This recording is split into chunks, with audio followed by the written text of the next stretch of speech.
It's actually happening, folks. As we all know, the Kevin Durant trade reports and rumors have been at the forefront of Phoenix Suns news as of late, and the Houston Rockets are one of the favorites to land Kevin Durant via trade. Now, we've heard a ton of different things from Matt Ishbia, from different reporters, and now the new Phoenix Suns GM Brian Gregory in terms of plans and what the approach is for this team moving forward. And we just got two major developments, major updates, which reveal the Houston Rockets being the trade destination for Kevin Durant, even more so than it was in the past week or so, where a lot of people said as a foregone conclusion that he would end up in Houston. So we're going to break down what these new developments are, why all signs now point to Kevin Durant ending up as a Houston Rocket at the end of this summer, and what could change the Phoenix Suns to prevent that from happening. So lots of stuff to break down out here in this video. Before we do, folks, again, if you're part of the over 67% of our viewers that haven't hit the subscribe button just yet, and you want to stay up to date with all of the latest Phoenix Suns news,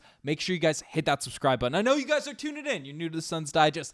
Make sure you guys hit that sub button. It helps us out a ton. But let's dive into it because, of course, for context, for anyone that's just tuning into the Suns whirlwind of an offseason, Brian Windhorst has come out and said, I don't think fans understand this yet. I'm telling you, the Suns are probably going to have to seriously trade Kevin Durant to get out of jail. So, there's been a ton of reports. We can pull up a multitude of them. The T-Wolves, the Rockets, the Mavericks, the Heat, the Warriors, and the Hawks are all teams that have had discussions with Kevin Durant. I brought these reports up in multiple videos. This is not the new information that we've received because, again, the Rockets have been the team I've been outspoken as the team that makes the most sense in terms of trade packages, in terms of value, and in terms of what Matt Ishbia is actually looking for. He came out and said, I want to put a team out there on the court that everyone is proud of and it has to have an identity that's similar to Phoenix with a little bit of grit, some determination, some work ethic, some grind, some joy, and so we haven't had that. So we did it a different way, and it didn't work. So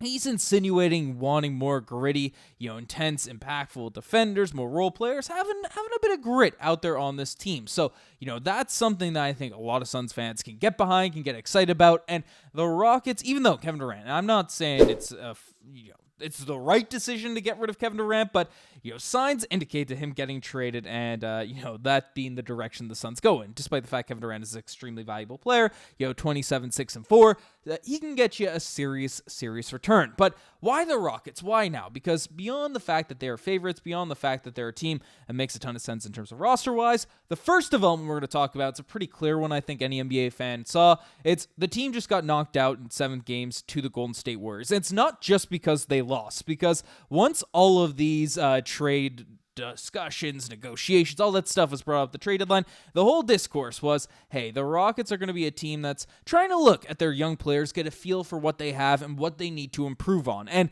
in that Game 7 especially, it was clear they need a go-to scoring option because while Amon Thompson is definitely going to develop into something special in the league, Jalen Green just wasn't reliable enough for that entire playoff series around that young core group for that team. Even Şengün, right? He was 9 of 23, but there were a lot of bunnies missed. That was an inefficient game, inefficient 2014-5 game. You watch that game, you see there were some holes clearly to where he was getting doubled, he was missing some bunnies around the rim, and just having a guy at the level of Kevin Durant in terms of being a scorer, in terms of being an impact player, that is a piece that just makes a ton of sense for that squad, coming in and getting a superstar guy. So that's update 1. The Houston Rockets ended up getting knocked out of the postseason, Game 7, and it was clear they need an offensive threat similar to what Kevin Durant can provide out there for that squad. But the second point is the other one that I've seen a lot of people push back on because they're saying, hey, if, the Rockets are going to make a home run swing, they'll just package guys like Jalen Green. They'll package all these dudes together and send them to Milwaukee to acquire Giannis Antetokounmpo. And while I still, think there's a good chance that Giannis gets traded, and there's a lot of suitors, there's a lot of different teams, there's been some other discussions about Giannis' actual future in Milwaukee, as this report's picking up some steam here now at this point, as the Bucks have no intention of trading superstar Giannis Antetokounmpo this offseason, per sources within the organization.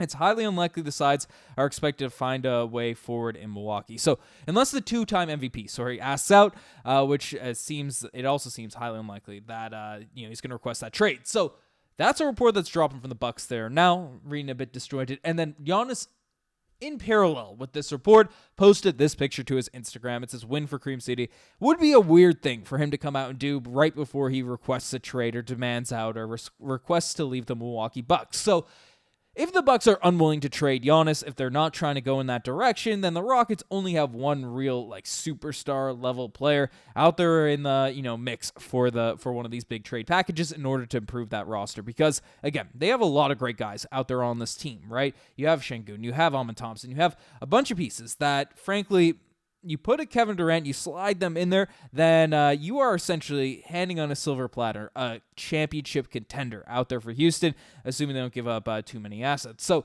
Kevin Durant is definitely a guy that's a high-value piece, and there are a lot of trade packages that can be thrown out there. And I'll bring up a few I've seen across the internet, some I've picked up myself. This is one that I've seen going around a ton, and it's Jalen Green, Jabari Smith, Aaron Holiday, and 3 first-round picks, including 2 picks that are the Phoenix Suns, coming back to Phoenix and in return, obviously shipping out Kevin Durant. Now, this would be a dream trade package. Even if KD wants to stay, this is a trade package you just accept, you run with, and you yell at the top of your lungs, "Hey, this is a massive W for your squad." Because I know Jalen Green, his value is a little bit lower right now, but we take a look at his stats over the course of the season.